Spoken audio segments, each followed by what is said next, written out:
the difference between 8 out of 10 people voting yes versus 80 out of 100 people voting yes versus 800 out of 1,000 is how well they were able to coordinate with each other in making that vote. Hello, friends. It's your host, Jess, and welcome to At the Edges of Coordination. Coordination around shared principles is the unifying through line for DAOs and community-owned networks. In Web3, we refer to shared decision-making as governance, which suggests something elaborate and overly orchestrated. But does it have to be? Join us in our new mini-series where we chat with 4 of the top coordination thinkers and practitioners in the DAO ecosystem. Welcome to Club. My pleasure to be here. Thank you for having me. You're tuning in from an evening before a fun night out in Berlin, so I appreciate you staying. DAO raves, here in Berlin, taking over. Right. I don't know if that's appealing to me or the epitome of cringe. I guess it all depends on the execution. What is a better model for a DAO than a rave? I'm just going to put that out there. A bunch of lost people in a room all finding ways to somehow coordinate together. On the weird drug of hopium and future potential. Exactly. Twitter is our ecstasy, completely in the DAO space. On that note, let's see. Yeah, well, I have a number of your tweets open here that I think will be good places for us to dive in. And I think let's start off. How are you introducing yourself these days? I'm David. I am a co-founder of JokeDAO, a governance platform for decentralized, bottom-up, on-chain governance. And I also do some other things. Yeah, prolific thought and shit poster on Twitter, I think is how many people know you. But I think increasingly we're seeing the depth and breadth of your sort of thinking at least come to life through JokeDAO. And so I definitely want to get into this sort of thesis you have that I think is sort of playing out as I sort of see JokeDAO evolving from at least some of our early conversations to I think where it is today. And I love it because I think it's something that most people are, miss the deeper point that you're trying to drive at if they only see either the name or even some of your NFTs, which I think are incredible. And so there's sort of like this subtle hack you're trying to play here, which is like introducing this thing that people are going to be like, what the hell even is that? And then you're like, surprise. Trojan We're horse. rewriting governance. Exactly. Yeah, it's a Trojan horse project for sure. Yeah. Cool. So I thought maybe a good place for us to start would be, a few weeks ago you published a piece on Not Boring that was sort of diving into what I think kind of gets at, I think maybe your most recent thinking or the summation of your recent thinking on the issues with DAO governance today and a potential path forward. So maybe let's start there. Like, we want this to be as spicy as we possibly can. Like, what is wrong in your mind with how DAO governance is operating today? Yeah, sure. And again, I love pushback too, so feel free to interject and fight me here. And if you're playing along at home as well, too bad this is on Twitch. Could leave comments and fight me there too. Just reply. Just send him tweets. David likes tweets. Yeah. Get up in those replies. That's how you find me. That's how you get me. So right now, the way that most DAO governance is being done is there's a core team that is making core proposals to a community to approve them. And this is a model that very much, I would say, replicates traditional shareholder capitalist governance, where there is a founding team and they go to the board and they say, here's what we want to do. And the board says yes or no to that. And it's not a bad model, right? It has worked well for many things. When you have a visionary team that really needs to execute and needs to make core decisions, which is often the case at the beginning of projects with smaller teams, this can be a really good way of proceeding. And often, in particular with stuff like financial decisions where you might want to just have the core team make the decisions, that can make sense as well, right? Like if you think about a venture fund, you probably don't want your community making your decisions. In other words, you don't want the LPs to be the one deciding where capital is being allocated and what to invest in as well. So this kind of model of having like a core team that goes to a community, says, here's what we propose, do you agree with it, yes or no, is effective in a certain structure. But I think it completely fails to take advantage of what is really novel with DAOs, which is the ability for communities to actually have voice. And for communities themselves to be able to propose to each other in a decentralized way what they would like to see as well. And then we can go a lot deeper on the implications of that as well. Obviously, the major issue that most people have with governance right now is one token, one vote, and having tokenized governance. And this has been, debated endlessly by Vitalik, et cetera. For me personally, that is almost like a byproduct of the deeper issue, which is centralization within DAOs of core teams going to communities to submit what they want to see built. And so, JokeDAO really came out of that framework of saying, what would it look like if the community actually has voice? What if they're the ones who actually are submitting the options they want to see and then voting on each other's options in a much more decentralized way that is internet native and DAO native as well? So I love even just some of the ways he framed it in the piece, which is I'm just going to share a few quotes here. One is just like online advertising started out as copy paste of print ads in the form of banner ads and evolved into a richer, more sophisticated toolkit than ever could be possible offline. DAO governance can and should move beyond offline models, which I think is so very true across so many of the things that we're building here in Web3 is that we sort of inherit these schemorphic processes. And then the risk or the question is that we don't evolve beyond that, and which I think is probably not a big risk because, that these new platforms necessarily will evolve into taking advantage of these new properties that kind of exist there. But it's definitely sort of feels like we're in this middle zone here today and maybe will be for a little while. But I guess I'm curious what I love about podcasts is that we can have these conversations with a lot more nuance than what exists in the written word or even definitely on Twitter. And I think the thing that I just get so frustrated with generally about so much of where the narrative is developed in the DAO space is that it is done in these sort of like very limited ways that lack a lot of nuance. And I think even in just how you've sort of introduced this here, like you can hear there's a ton of nuance in your voice and like there's a lot of subcategories here. And so I think that's just a helpful framing for this conversation because the edges of these things matter quite a bit. And I think like the idea of like where one token, one vote, or even this sort of centralized decision making sort of come from is like what I think is ultimately the root problem. And I don't think that JokeDAO necessarily solves this or that we have a solve for this right now, which is just vast amount of information asymmetry that exists in these communities. And so I think like people who are putting their full effort into a thing will always have more information than people who don't. And that's not to say that people from the outside or don't have useful ideas, but I think it brings into question of like, how important is that? Can we reduce that? And like, I don't know if we can reduce that. Like, it seems like it might be a product of attention and attention is limited. But I think like sort of separating out, which I think you did in your introduction, like, maybe financial decisions or things that are sort of maybe best done by people that have the most information. But, are we missing out on a whole lot of nuance and opportunity for what I think is like the true promise of these bottom-up organizations? It's like somebody over there who isn't deeply involved in this thing but has an immense amount of experience or a vision that could be super useful. How do we ensure that they get to participate in these decisions? I actually couldn't agree more with this. So we go back to the example of the investment DAO, right? Like, what if A16Z had alt LPs instead of its VCs decide what they're going to fund? So it's the people with the money who decide what they're going to fund rather than the people who are spending all the time doing the diligence, et cetera, right? This would make no sense. Like, the LPs don't want to do that. They also don't have that expertise. They're also not doing the diligence. They don't have that information. And the whole point of them allocating capital is not to have it. And so you look at most investment DAOs are being run exactly with that model, where it's the LPs who are making the decisions, right? And unless you have a really curated group of LPs, and I would say C Club is actually one of the few that has this, like, unless you have a really curated group of LPs who actively are part of the ecosystem, want to be involved, like, you're actually creating an issue for yourself because you're asking people with the least information to make the most decisions, right? And this is a problem, I would say, not only of having people with least information making the most decisions, but also of consensus generally. Like, if you prioritize for consensus, you are prioritizing for, in some ways, the middle of the bell curve. You're prioritizing for the average reaction, right, within the community. And like, again, to go to investment, contrarianism is what often has the best rewards. You might take a lot of risks, you might be wrong a lot of the time, but if 10% of the time you're right 100x or 1000x, you're the best investor there is, right? So you want to incentivize contrarianism within decision making as well to be able to really get crazy experiments that probably won't work, but if they do are immensely rewarding and valuable. And that's also what gets lost within a lot of governance, where you just optimize for the number one choice or you optimize for what the most popular thing is, and you end up with the base average of the group that actually doesn't express any of the individual's own abilities, talents, skills, etc., and thought processes and insights, right? So I totally agree with that. I think the flip side to this, right, is saying, what does it mean to have a community in which the community itself is more diverse and more informed than the core team? Because actually, maybe they're the ones who actually have to deal with the product. They're the outsiders, they represent the users, or they're just a more diverse base that represents more diverse perspectives than the fundamental group does. And so what this really comes down to is not a question of governance. What it comes down to is curation of your community. Like, fundamentally, what you're talking about is like, do you want a community outside your core team?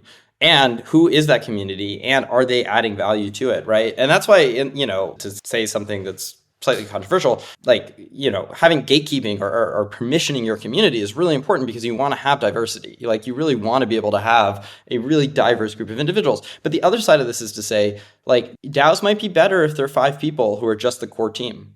And DAOs might be better if they only are, 5 people. And so then that's really where, the article on, Go Fork Yourself is going, which is to say, how do you get contrarian thinking? How do you get this kind of way in which you're not responding to consensus of a broad group? And the answer is continue splitting into subgroups of people who have aligned interests and are smaller, and use governance not in order to decide what decision to make. That's just the front. The real purpose of governance is not figuring out what your decision is that your group makes. It's figuring out what the alignment is between people and the projects they want to build so that they can go and build those.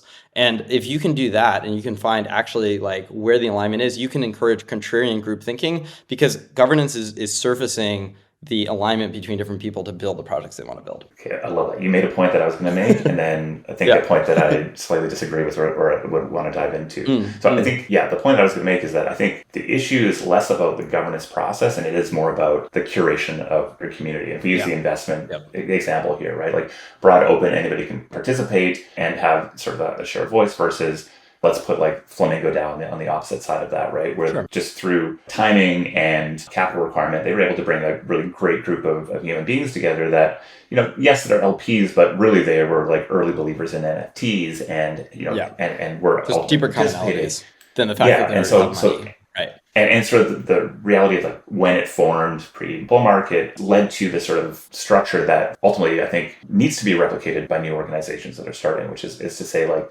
find the right people that are going to act more than just the LPs that have a alignment around this vision, and saying no to people who don't. And I think that is like, so much of, if you think about building useful governance structures, ownership structures in DAOs, too many people focus on, I think, the governance process, and they need to focus more on token distribution, right? So how do you actually limit some of the challenges you're going to face? It's like, well, how do we ensure that, that tokens are distributed broadly, those are distributed to people who we believe are incredible people, who are values aligned and who are going to add a lot of value here. And so what I see is for a lot of communities that they rush to put a token out, or they rush to build a membership, or they go after a number of things that sort of they think are actually the valuable part of getting a broader membership base, but miss out on that incredibly important early stage, which is like, okay, who should be on the bus and who shouldn't be on the bus. And has voting power determined by this too, right? Like, fundamentally, we can come back to this topic. Verifiable credentials are going to be a gigantic unlock for governance in being able to determine who actually contributes, who's done the work in other DAOs, who has a record that others have appreciated, and then how do we reward that accordingly? Not just in, terms of the power they get, but maybe the voting power they have. Yeah, and I think that's an important topic for when you think about scaling these things. But I think the place that I sort of feel like is missing for the piece that you rolled out here is, and I think you've sort of hinted at, is that the on-chain decision is actually the last part of governance, right? And really, we're talking here about the formation of a community and who comes together. And then the vast majority of decision-making and discussion are actually happening off-chain, right? They're happening in conversations. Decentralized identity or verifiable credentials allow us to have social scalability and being able to identify who great people are, but it's not a necessary starting point, right? Being thoughtful about who you admit in when you're 20, 30, 40, 50, that actually scales reasonably far, at least to the same scale that most successful DAOs are at right now. And then, of course, we see other examples of, I think one of the things that is often overlooked in the Nouns DAO model, which I think is maybe almost a counterpoint to the suggestion of being like highly curated early on, is the fact that it was launched by people, had a high floor price, and actually ended up being very curated because of that. You shared it as sort of a hot take. It seems like a non-starter for me to think that you're actually going to be able to build momentum and effectiveness and something people want to be a part of if there isn't some sort of curation involved early on. And that has knock-on effects on the value you're able to create, the momentum you're able to build, the decisions you're able to build, etc. So I guess my suggestion here would be like the issues that maybe you're pushing up against are ones of scalability, and that recognizing that we can do these things, and that these things are actually being done in the smaller groups that exist right now, 5 to 100 people, and that, without a doubt, it's not being done perfectly or well enough, I think, in those structures. To me, that's where the focus is, or should be for right now, while also having an eye on, okay, well, if we do truly want to scale these things, which I think anybody building this space really does, like this promise of broad participation, there are very obvious models that need to evolve to support that. Yeah, I think there's two questions here. One is the role of off-chain relationship building, and then the other one is the question of scalability. So let me try to break those up. So in terms of off-chain relationship building, I couldn't agree more. This is something we thought about really, really deeply in trying to develop JokeDAO, which is that if it works, it's incentivizing all sorts of off-chain collusion. Like that's fundamentally what it should be. People should be forming their own teams in order to play this game of governance, right? And you think about, again, to hint at what I'll say for scalability, the difference between 8 out of 10 people voting yes versus 80 out of 100 people voting yes versus, 800 of 1,000 is how well they were able to coordinate with each other in making that vote. 8 out of 10 people is very likely they talked all to each other. 80 out of 100 probably means there were a bunch of subgroups that all talk to each other, right? 8,000 out of 100, maybe nobody talked to each other. It's really hard to coordinate at that kind of level. You actually get less coordination the bigger you get often. And so to step back for a sec, game I love is Settlers of Catan. And one reason I really love this game is because there's an on-chain and an off-chain component to it. So the on-chain component is that you can always trade your sheep or your wheat for a set amount to the bank, right? And so there's this fixed rate that you can get for trading in for each other. But there's also an off-chain component, which is you can start to build relationships and alliances with other players in the team and see if they're going to lend you wheat or, sheep. And you can arbitrage the bank, right? To see if you can get a better deal based on the relationships you're building and based on how well you're doing and based on how others are. And then, really advanced players of Catan, they'll start trading futures. They'll make promises to each other about how they'll help each other down the line, etc. And so it's this incredible game of collusion where you can have this entire off-chain relationship building piece plus this on-chain. And then there's the final meta layer of playing Settlers of Catan, which is when you play games against each other, you build better relationships with each other, right? The way often we become really good friends with each other and we trust each other is by betraying each other within these closed set circuits, which we know are a game, right? And as long as we have a safe space for that chaos and to know that we're all our goal is to betray each other, we actually end up with deeper trust for one another outside of that. And so the question is how can you model governance to be a game in that way? And so this is not what the piece is on. This is, maybe what a future piece will be on. But I do think gamifying governance is so important. And so to show myself for a second, a really good example of this was Rehash, which used JokeDAO in order to nominate who they wanted to appear on a podcast, right? And so the token holders were able to submit the people that they wanted and then vote on the people they wanted. And what ended up happening was everyone had 14 votes to give. And so the people who had been submitted were going on social media and saying, vote for me, or they were saying, don't vote for me, vote for someone else. So you start getting this attentional piece to it, right? Where everyone's competing on Twitter. And of course, ultimately the goal right now always is bring in Twitter because that's where intentional games happen. No one likes it, but it's true. And so you start having this intentional game being played where people are, getting attention about the podcast because they are sharing it with each other and promoting themselves. And then they're trying to play a strategy game and they're trying to figure out, how do I allocate these points? Because if I put all these points towards the person I want, I might be wasting them if no one else is also going to support that option, right? So maybe I should put those votes towards someone I think is going to be nominated. But if I think they're going to be nominated, why would I bother, right? And so everyone starts having these questions of how do I play this game of governance? So then they start working together and they say, look, I really want to support this speaker, but I don't know they're going to have enough votes. Will you work with me as well in order to back this person? And they have to form these relationships with one another in order to actually do this. You get these two pieces that are happening. And one is the attentional piece where they're playing the game publicly of vote for me, right? In public campaigning. And there's the private campaigning. And the private campaigning is this relationship building to say you know what? I'll give up some of my points for your choice if you give up some for mine and we can get both of ours in as well. And this is sort of, game playing collaboration that actually builds more meaningful relationships. And I think this is important because as we know, DAOs have a retention problem. It's very easy to get people in DAOs. It's very hard to get them to stay. And so getting games that they can play is important, that are fun. Making governance actually enjoyable is fun, but also giving them a way to build relationships with one another is going to lead to much more lasting relationship within the DAO itself. And the final piece is once they're discussing these options with each other and saying, here's why you should vote for this person, here's why you should trade your votes, here's why you should collaborate with me, here's why you should form a team, they're getting more excited about those options that they're actually voting for. And so ultimately you have a higher chance of success of that option doing well because you actually have people who have built excitement around it and are all getting nervous in the final seconds of the game that it's going to pass, right? And so absolutely, as much as possible, the on-chain element is only there to incentivize off-chain relationship building. And that's a core piece of DAOs, right? Is all those things that cannot happen on-chain. And so the on-chain just has to be those rules of the game that incentivize everyone to start forming these other issues. The scalability we can come back to in a sec, but yeah, I really think it's part of the premise for forking is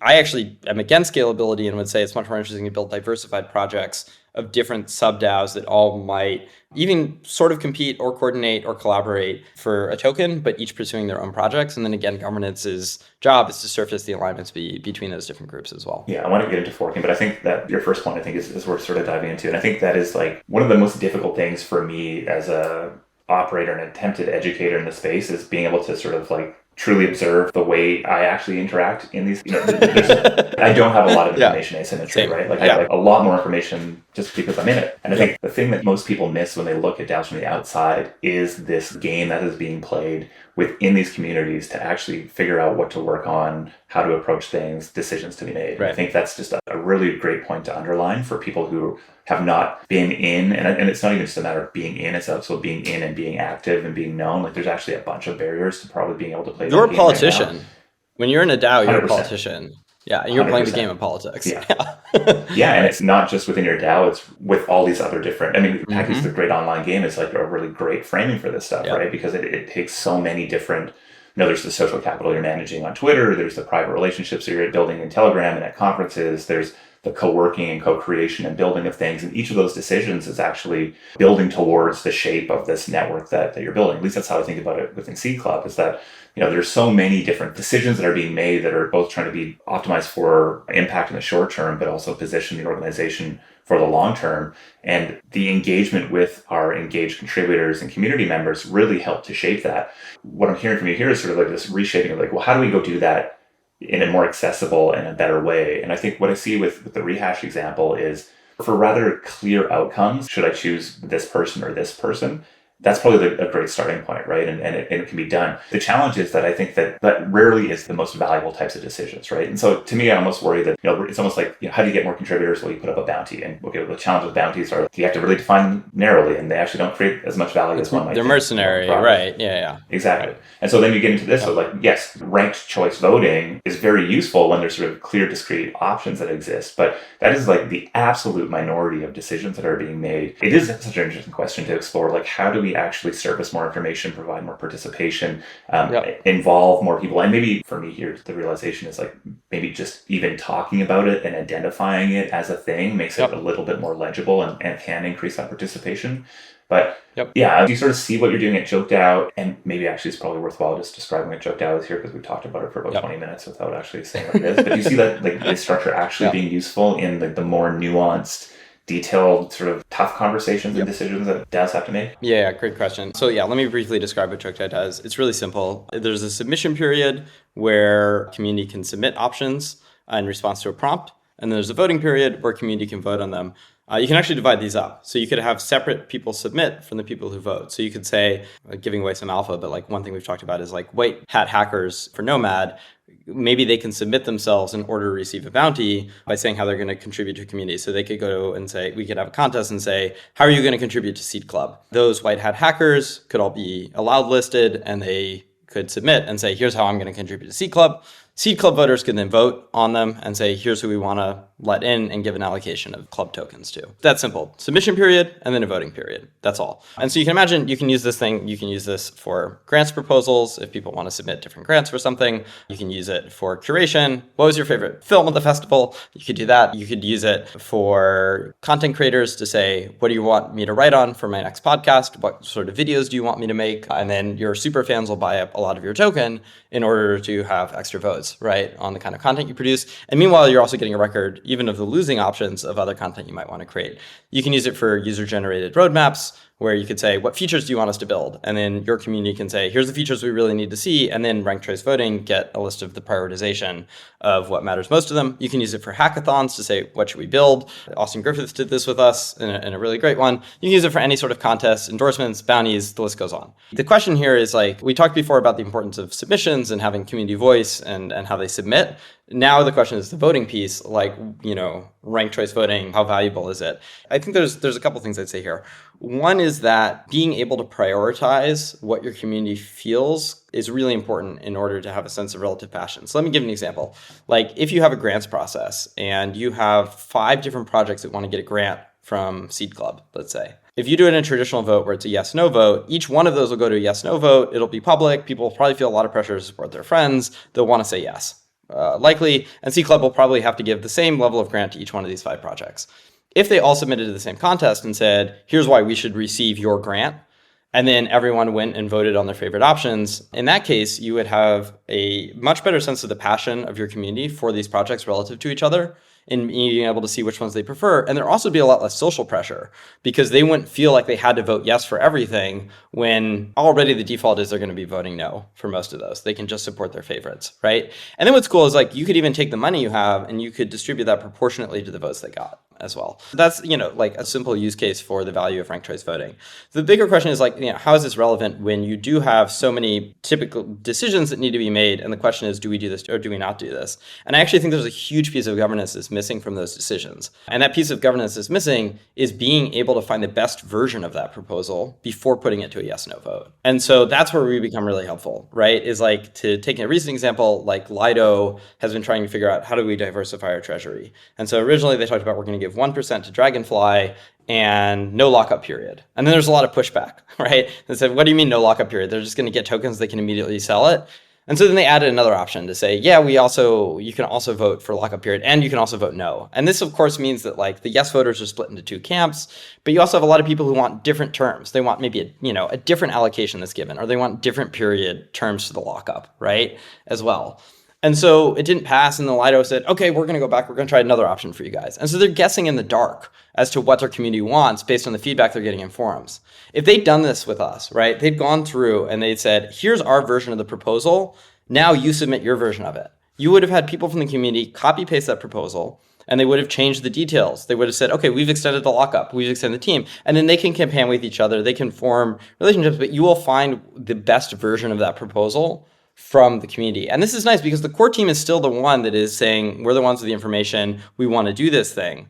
But fundamentally, the community is being able to evolve and say, okay, but we're actually going to change the details. So in many ways, like, JokeDAO is not like a competitor to Snapshot because you do ultimately want whatever that winning proposal is to go to a yes/no vote, right? What's a competitor to is forums because you fundamentally are getting a lot better insight on like what the best version is of that proposal while incentivizing people to build relationships with each other. So yeah, I do think there's always a use case for this, even in the case of yes/no votes. Yeah, that's interesting. I like a theme here is sort of nuance and I think being able to see how governance that is not. Like right now, governance is very focused on the outcome that will drive a transaction on chain.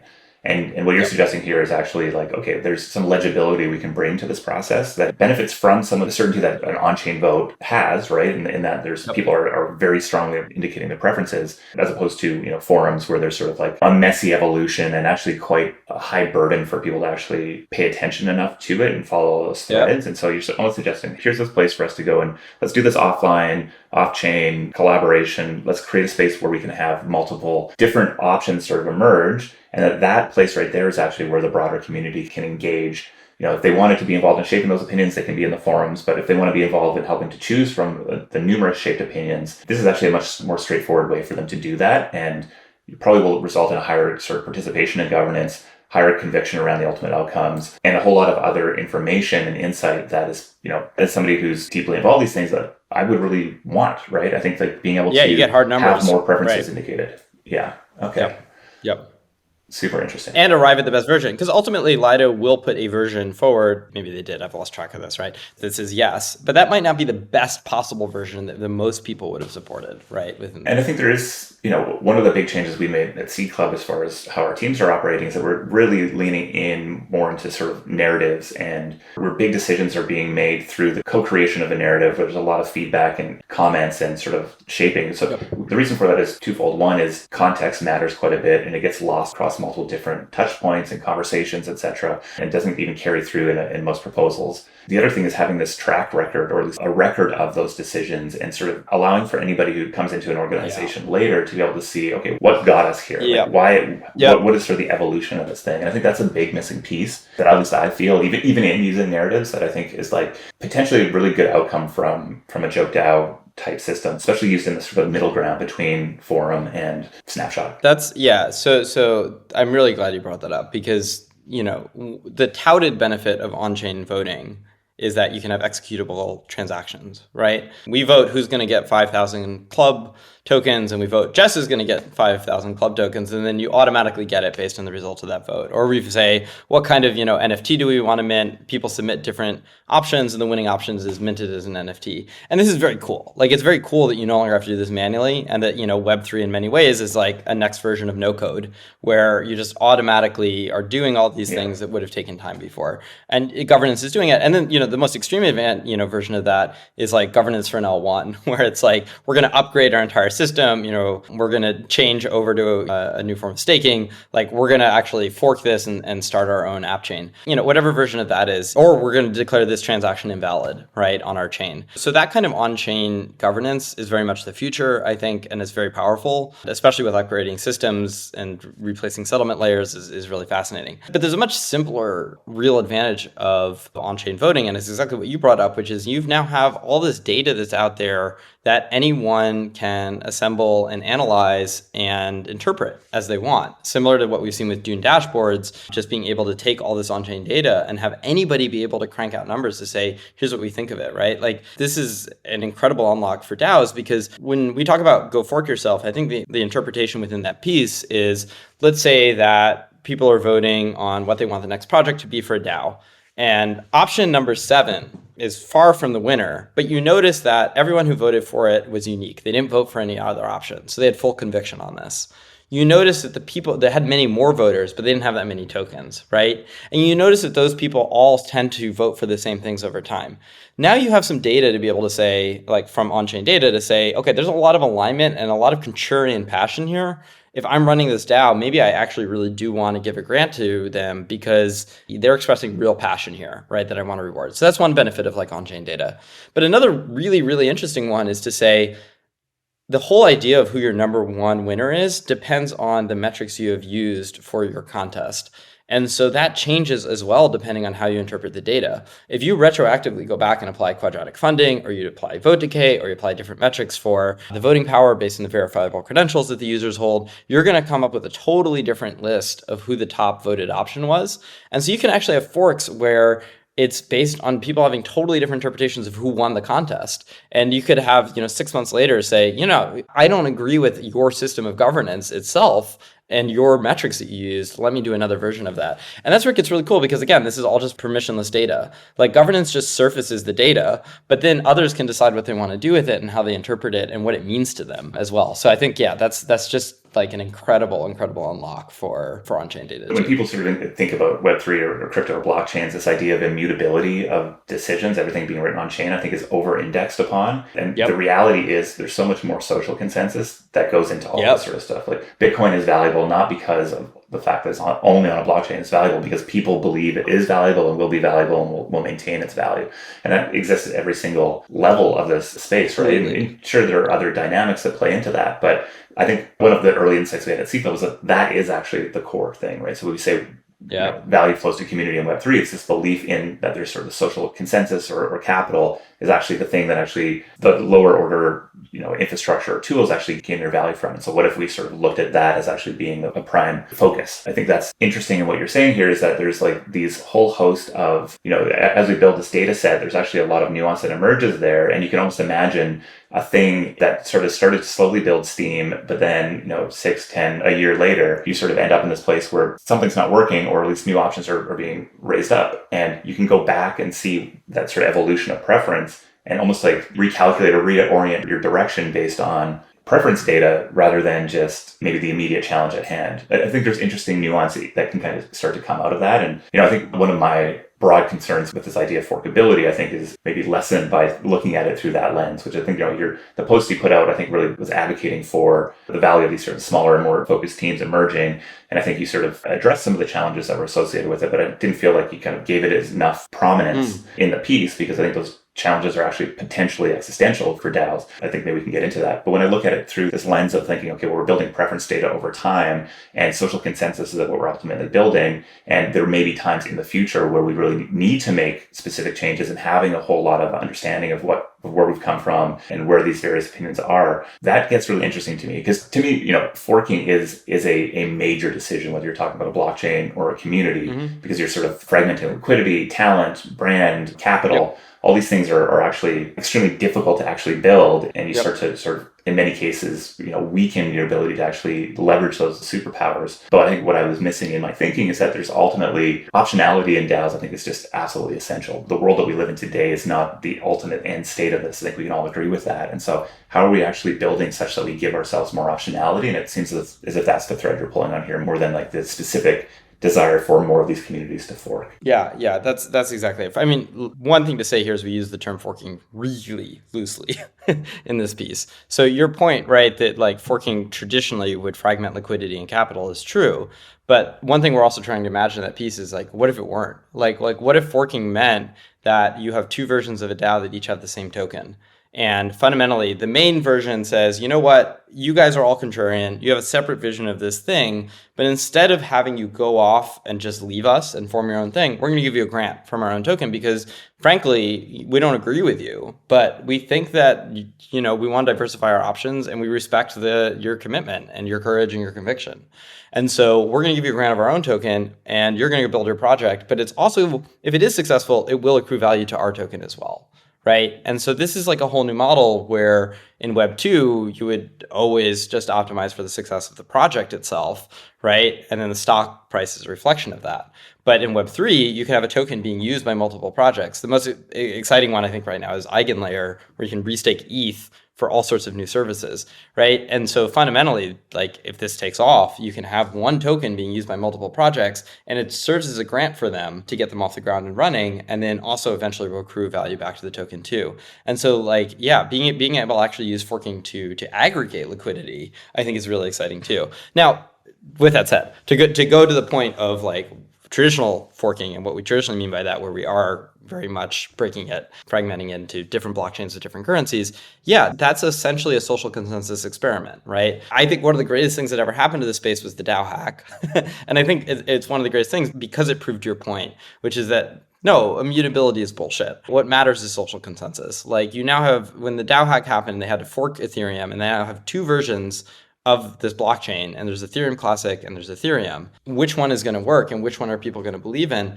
Just a matter of social consensus. It depends which version they support. So part of the point of forking is also that most forks will die. And that's okay because you are fundamentally trying to diversify your options and see which one will take off. And you can't do that without a lot of risk for a lot of reward. And so, if you can create this kind of diversified system where people are still somewhat protected because they're using the same token or because they have backing of each other, then you have this much more like evolutionary kind of biodiversity where you have different versions of the same species that can potentially all flourish, but there will also be a lot that will die because they can't survive. But that's okay within the system we've built. And the final thing to say is like, part of the reason this is hard for, I think, all of us to understand is because forking cannot work within physical reality. Like fundamentally, a nation state cannot easily be forked. And even now, forking, as you said, is very, very difficult for blockchains too. It's a lot of work. It's a lot of capital. But the main work it requires is social consensus. And I think what's really exciting with stuff like Celestia, building a single data availability layer that anyone can build apps on top of,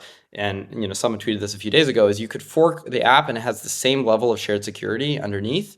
And so its success now is only dependent on social consensus. You no longer are worrying about these other pieces that you've traditionally worried about with forking. This is really, really what we mean by like internet native governance. I love that phrasing. And again, why I love this format is because I think there's some obvious nuance to your argument that I missed in that document. And I think what this leads me to think about a lot is what are we trying to build here with DAOs, right? And the first order thinking is like, oh, we're going to go build a product, right? We're going to come together, we're going to go make a thing. But in my mind, at least how we think about Seed Club is actually the network is the core product that we're building, right? And that network might have, in ours it does, like many different groups that are creating value for that network. So that might be our accelerator team or game plans we have around media or even a product that we might spin out. So in my mind, it's very clear that those things sort of live in this constellation that are ultimately trying to create value and derive value from this network. What I haven't considered though, which is I think the core point you're making, is that almost maximizing or designing processes that really encourage for either forks of those or different versions of those you can imagine almost like our accelerator program, somebody having an insight saying, hey, I want to go do one for this specific idea, right? Maybe it's a DeSci specific accelerator. A grant of club tokens and some capital that goes towards standing that up,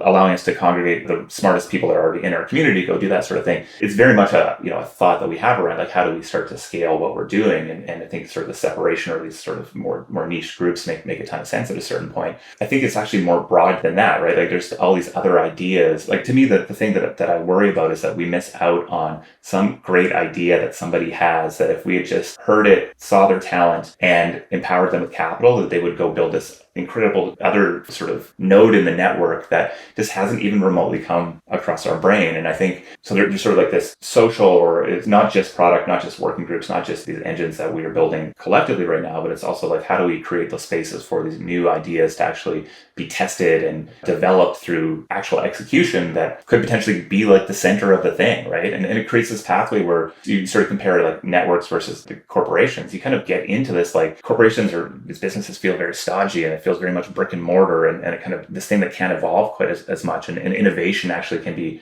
challenging within these structures, but really leaning into the benefits of many small bets and leaning into new ideas and empowering individual creators through ownership. To me, that feels very evolutionary, very innovation focused, and could make these types of organizations be a heck of a lot, like maybe truly anti-fragile, right? And that corporations maybe are fragile based on needing to, the innovator's dilemma. This is not something I've thought about before, but you're making me think that there's kind of a tension within the space. On the one hand, of network effects having this aggregated value accrual where each new entrant in the system is adding value to all the other pieces in the system as well, right? So Cosmos is like the best example of this right now. Like ETH was the best example probably like 2 years ago, where, each new DeFi protocol that came along, they're competing with each other, but essentially you can start, take out a flash loan on Aave, use it on Uniswap to buy something, right? All within a transaction. Like this is incredible composability where one DeFi protocol is adding value to another DeFi protocol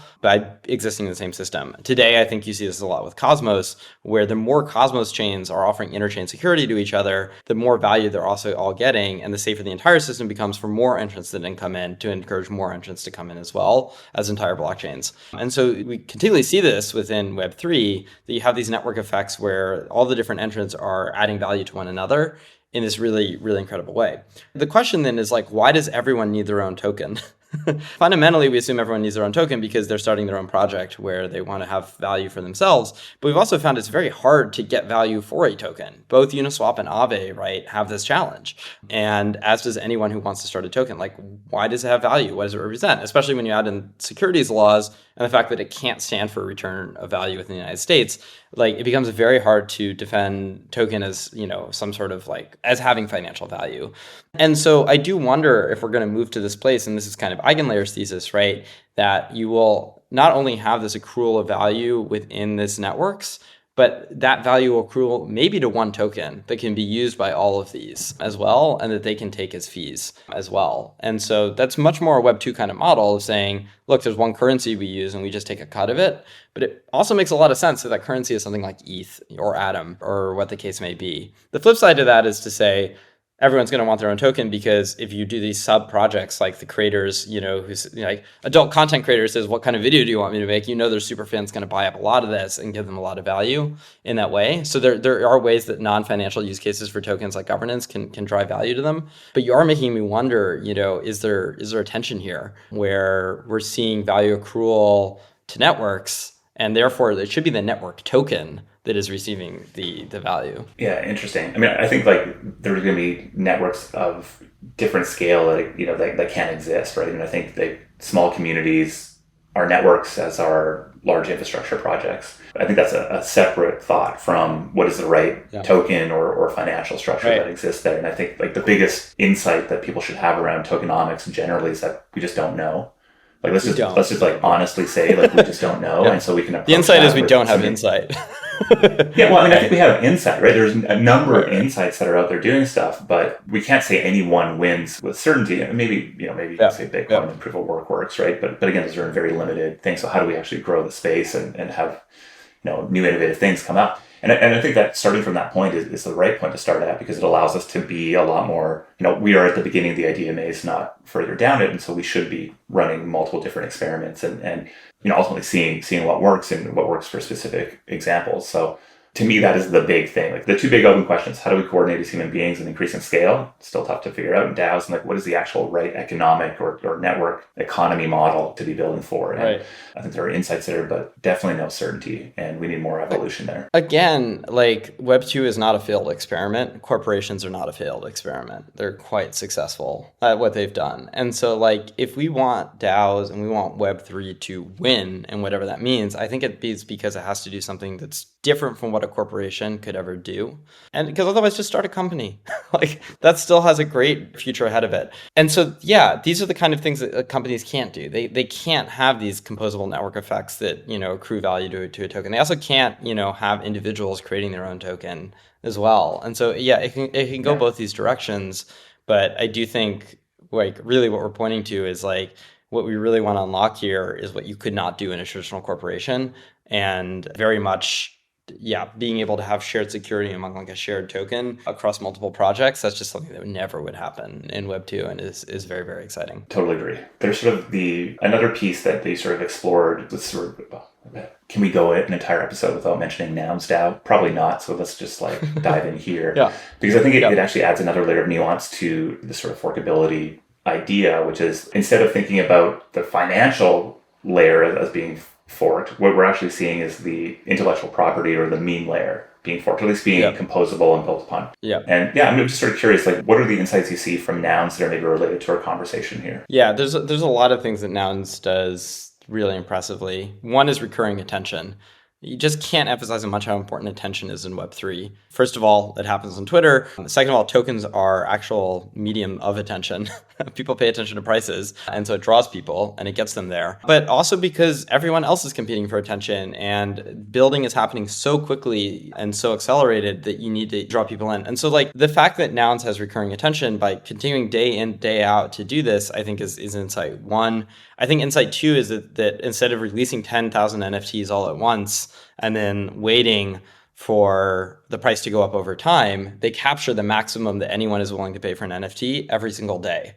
And so that means that like traditionally a contest creator would get 5% of the maximum people are willing to pay. Nouns is getting 100% because they play with temporal scarcity and they're willing to wait, right? But I think that the thing that I'm most interested in Nouns, and that probably relates most to this conversation, is that they flipped the venture capital model on its head.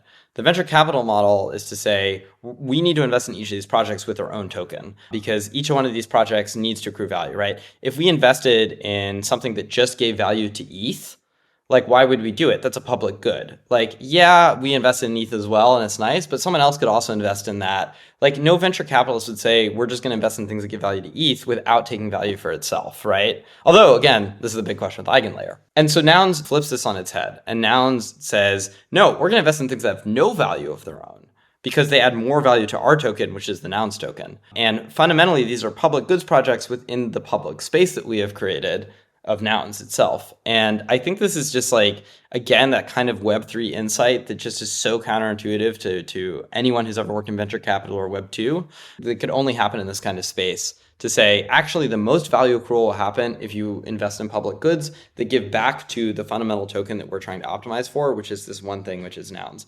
Now, from there, of course, that means that they have essentially a venture capital fund to allocate to different projects that are not expected to make money, but that will give value back to their core project. And that value is not just financial, it's social. But of course, there's a flywheel between these things in drawing more attention to the project, in getting it seen more, and having more people join the community, and having more people take part, right? And just raising awareness and attention and just like making it cool. And so that's really worth it to them as well in keeping the fundamental project going. And it's a huge bet, I think, that they're making in this kind of model of venture capital when you think of Nouns as a VC fund. The other question, right, with Nouns that really started talk is it the best model to just have the people who have all this money to buy Nouns then make the decisions? I really do wish they had more models for contrarian decision making based on the passion of participants rather than putting everything to a vote where delegates often are making the decisions. that's something I expect they'll also figure out. It's also, the other question is just scale, as you've brought up over and over. 50 Nouns members coordinating to make decisions is very different from 200, is very different from 500. And this is going to be another thing that's challenging for them to figure out. But the reason it's challenging is because they're at the forefront of all of this and totally at the vanguard in these kinds of issues, that it's extremely impressive to watch. Yeah, I think I'm very interested in Nouns and sort of the evolution experiments they're running there. What I'm most interested in is seeing what the next order effects are. Like, what do new teams or other teams do with the insights that have been generated, and where else can this be applied? Because I think my guess is we're going to see a whole lot of failed experiments here because people are sort of not fully understanding the dynamics that went into the creation of Nouns. And I think they hit on so many things very, very well. But I think from a distribution standpoint, a capital accumulation standpoint, and probably a coordination standpoint, and other sort of smaller groups of people that are making these decisions, and this broader, like, thinking about the value of a meme in Web3 generally, those things I think are really important. And we're going to see some teams do novel, interesting things with them. I don't think we've seen that yet, in my opinion, or at least I haven't seen it yet, but I expect to. And so that's the thing that I'm really, really watching for in that space. I think there's a great insight also that Nouns is very deliberately a meme token. And part of its insight is that tokens are memes. Like, tokens are things that you spread in order to raise awareness about themselves. And 100%. like, fundamentally, they're like, let's make something that we can, the more we meme it, the more this is worth. And so that's, yeah, very, very core to their insight. Yeah. An interesting post that I'm thinking about is sort of like the evolution. So we talked about token economics, like the evolution of where we think value will live in tokens. And maybe it went from like proof of work, proof of stake, sort of infrastructure layer, to utility tokens were a thing. And maybe they're still a thing, but maybe they're not a thing, to governance tokens.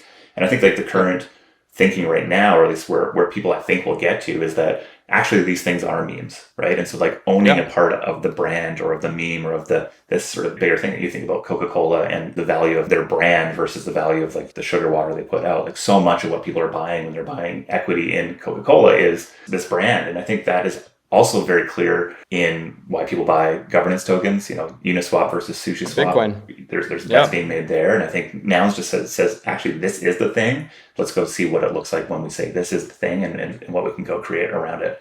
And I think that's a big insight, and definitely has shaped my thinking around, I think it plays very well into the thesis we have at C Club around membership and collectability and like these core aspects of being the things that breathe value into a community and give resources and social and financial capital to be able to build towards their big adventure. And I think it's also the thing that's very easy to dismiss unless you are experiencing it.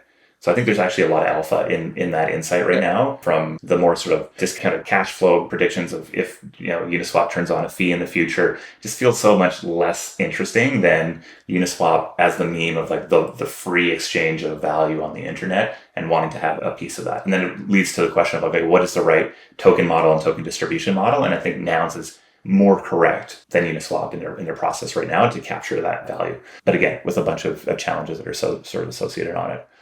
We've been yammering on for an hour. Absolutely love this conversation. I try to make it spicy, but I don't think we're ever really capable of making it too spicy, David, because I think we see the world slightly differently, but with the exact same starting point and intent and belief in this space. And so hopefully that leads to an interesting conversation. One of the big open questions I have, and I'm sure some of our listeners will have, is like, how the heck do I actually get involved in JokeDAO? Do I need to go buy one of these cheesy ass memes that you keep sharing on the internet? And is that the way to get in? Like, what? Make it very clear for people who are listening to your brilliance here and wanted to be involved in this world that you're creating. Yeah. Best thing would do would be to join our Telegram. There's a link to that in our Twitter bio. It's JokeDAO_ is the Twitter. One thing specified is JokeDAO has two entities. One is the Joke Race. The Joke Race is a weekly contest that we do for jokes based on different themes. The winner is never the number one option. It's often number two, number three. And then that's minted as an NFT. Sold, 20% goes to charity, 20% goes to the submitter, which means that they're actually getting like $500 a week, which is amazing. And then 60% goes to the Joke Race DAO itself of NFT holders. And if this sounds familiar to you, it is very much a Nouns fork. So I also want to acknowledge like Nouns is very much an inspiration for this, in which we took the idea and then I would say like the innovation was making it a user-generated NFT collection. So you get wonderful cheesy NFTs every week you can buy. Very, very cheesy. One day there'll be a good joke. The other entity is JokeDAO itself, which has the Joke joke token to represent it. Right now, the joke token is used primarily in joke races to voting your favorite entries. It will have other uses. For example, when we go to the community and say, what do you want us to build next? What do you prioritize? What's the most important things for us to build, right? And we'll be able to use our own platform to actually bring the community in more to make those decisions or help us make those decisions too, and giving us feedback and user insight. And so you have these different options. You can buy joke tokens in Uniswap. You can buy the NFT. There's one per week. Right now, I think there's one out for 1.69 ETH. But I would say, like, if you just want to be involved, just join the Telegram or shoot a DM to the JokeDAO Twitter. And yeah, always glad to have more people in the community. Awesome. I mean, I very much appreciate your hot takes on Twitter. I think you do an incredible job of sort of playing that Twitter game. But I got to say, watching you step into building and leading a project here where you're sort of able to take those insights and actually, you're really making a commitment to building the world that you think needs to exist. To me, that's the thing that is most inspiring about how you carry yourself in the space. And so I'm very excited to see you leaning in full force here.